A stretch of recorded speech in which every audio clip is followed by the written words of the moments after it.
Hello అండి, అందరికీ ఎలా ఉన్నారు? బాగున్నారా? నేనైతే చాలా చాలా బాగున్నాను. ఈరోజు మార్నింగ్ మా ఇంట్లో అయితే పాలు ఈ విధంగా విరిగిపోయాయండి. రూపీస్ పెట్టిన పాలు, అందులో బర్రె పాలు ఈ విధంగా వేస్ట్ అవ్వడం వల్ల ఈ ఈ పాలతో ఏదైనా వెరైటీగా ఏదైనా చేయొచ్చా అని యూట్యూబ్లో సెర్చ్ చేసి అందులో ఒక వీడియో నాకు చాలా నచ్చింది. వాళ్ళు విరిగిపోయిన పాలతో కలాకండ్ చేశారు. ఎలాగో పాలైతే వేస్ట్ అయిపోయాయి, మనం కూడా ఒకసారి ట్రై చేద్దామని నేను కూడా ట్రై చేస్తున్నాను.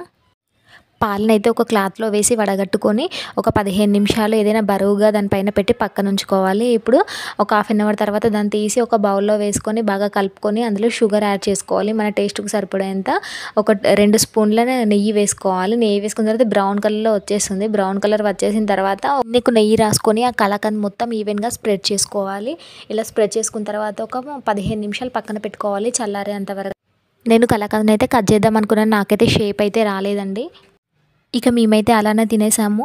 కలాకండ్ మాత్రం చాలా చాలా టేస్టీగా ఉంది. మా ఇంట్లో ఉన్న నలుగురికి అయితే ఇది సరిపోలేదండి, ఏదో ప్రసాదంలాగా తినేసాం అంతే.